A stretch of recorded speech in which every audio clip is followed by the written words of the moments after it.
মধ্যপ্রাচ্যের সংঘাতে বদলে যাচ্ছে বৈশ্বিক শক্তির ভারসাম্য।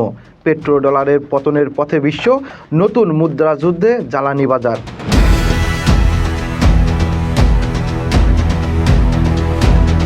প্রায় 2 দশক আগে ইরাকের প্রেসিডেন্ট সাদ্দাম হোসেন তেল রপ্তানিতে ডলারের বদলে ইউরো ব্যবহারের উদ্যোগ নেন, যা যুক্তরাষ্ট্রের সঙ্গে সংঘাতের নতুন মাত্রা দেয়। পরবর্তীতে গণবিধ্বংসী অস্ত্রের অভিযোগে যুক্তরাষ্ট্র ও যুক্তরাজ্য ইরাক আক্রমণ করে, যদিও এসব অভিযোগ পরে প্রমাণিত হয়নি। এই প্রেক্ষাপটে দীর্ঘদিন ডলার নির্ভর জ্বালানি বাণিজ্য বজায় থাকলেও সাম্প্রতিক সময়ে পরিবর্তন শুরু হয়েছে।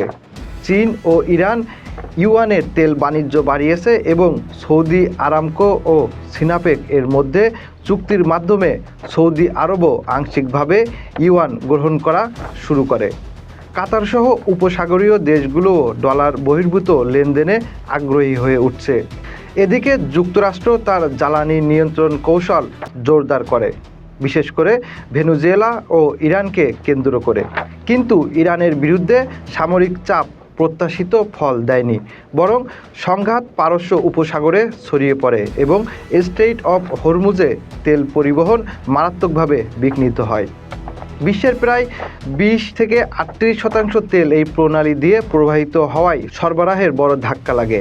এর ফলে জ্বালানি মূল্য বৃদ্ধি, সরবরাহ সংকট এবং বৈশ্বিক অর্থনীতিতে অস্থিরতা তৈরি হয়।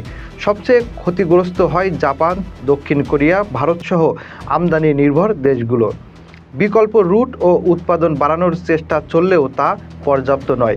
শেয়ারের পতন, উপসাগরীয় অর্থনীতিতে সংকোচন এবং বৈশ্বিক সরবরাহ শৃঙ্খলের চাপ সৃষ্টি হয়ে উঠছে। একই সঙ্গে সার, হিলিয়াম ও শিল্প উৎপাদনেও নেতিবাচক প্রভাব পড়ছে। তেলের দাম বৃদ্ধিতে রাশিয়া, নরওয়ে, কানাডার মতো দেশগুলো লাভবান হলেও বৈশ্বিক আর্থিক ব্যবস্থায় চাপ বাড়ছে। পেট্রোডলার পুনর্বিনিয়োগে কমে গেলে পশ্চিমা অর্থনীতির ঋণ নির্ভর কাঠামো ঝুঁকিতে পড়তে পারে। সব মিলিয়ে জ্বালানি বাণিজ্যে ইউয়ানসহ বিকল্প মুদ্রার ব্যবহার এবং হরমুজ সংকট বিশ্ব অর্থনীতিকে এক বহুমেরু ব্যবস্থার দিকে ঠেলে দিচ্ছে। এতে ডলারের আধিপত্য ধীরে ধীরে দুর্বল হতে পারে এবং পেট্রোডলার ব্যবস্থার ভবিষ্যৎ অনিশ্চিত হয়ে উঠছে।